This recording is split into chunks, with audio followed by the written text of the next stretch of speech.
We're taking a look at Ousmane Kromah again. Nothing really specific stood out to me with his performance against Kent State. This is just one of those guys I loved in high school. I loved what we've seen out of him so far as a true freshman. I'm going to keep getting as much clips up as I can because I do think this is a guy that's going to be pretty good down the road. I already think he's pretty good. So this first play, I just wanted to highlight the patience. You know, a lot of people, when they hear patience, they think of the Le'Veon Bell clips, you know, the house of highlights. Oh my God, Le'Veon Bell's got crazy patience. That's not really what it looks like 9 times out of 10. You know, you also need a crazy offensive line like the Steelers had.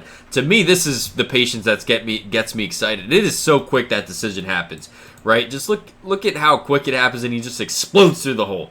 That's what you're going to see with patience when we're talking about 90%, 95% of running backs. It's not necessarily that overstated, just wait for everything to set. It's just make that decision quickly, but make the right decision. And, you know, an okay decision fast is better than a perfect decision slow, in my opinion. And that's the kind of runner Ousmane Kromah is. And then the contact balance. You know, every week, it's the same thing. I'm not sure we've seen Kromah. I got to go back and watch every clip that I have, but I'm not sure we've seen Kromah get taken down by the first tackler once. You know, everything takes at least one guy, and then a lot more times it's something like this where you need 3 guys to even drag this dude down. As a true freshman, you know, they were talking about on the broadcast this week about this being Gus Malzahn's most physical runner he's ever seen. You know how good the running backs were at Auburn when Gus Malzahn was there? Yeah, that's pretty high. Pretty high. I think he said at this age this is the most physical runner he's ever had at 18 years old. But, you know, at Auburn and then even at UCF, some pretty good running backs throughout the years that Malzahn's had. But yeah, just look how physical of a running back is. He is.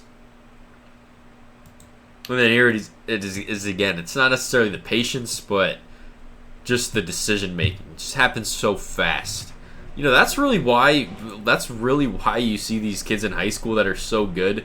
These 5-star running backs, sometimes they don't pan out just because the decision making's awful, and we don't really talk about it in high school that much. But you know, to see Ousmane Kromah have such rare physical traits and then rare athleticism also, you know, so far I'll tell you it's been against worse teams. He looked good against Alabama, but you know the decision making's been great for Kromah. So really excited to see how he continues to grow in that regard. We know he's physical, we know he's athletic, but the decision making's really, you know, here it is again. It's just so fast.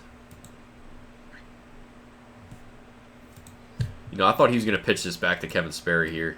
This almost looks like this was designed as like a fake speed option, like run and then Sperry's a pitch man. I really think it was. I think Gus Malzahn's crazy enough to do something like that. I mean, just take a look at the way that Sperry's running. Like, I get that he's trying to carry out a fake, but he's not carrying out a fake here. He's getting depth. Dude, I'm telling you, they told Kromah he could pitch that if it was open. Maybe not. Maybe not. Maybe I'm a little crazy. Yeah, that was Ousmane Kromah again. You guys let me know what you think. Gonna probably get up his Virginia film if he plays a whole lot. I'd expect him to get more carries. It's kind of weird how he didn't have a carry until the second quarter, like halfway through the second quarter. They had Cam Davison before him. I think that has to do more with them saving him for the tougher parts of the schedule, because I do think that the coaching staff's very high on Ousmane Kromah. But you guys let me know what you think. Thanks for watching.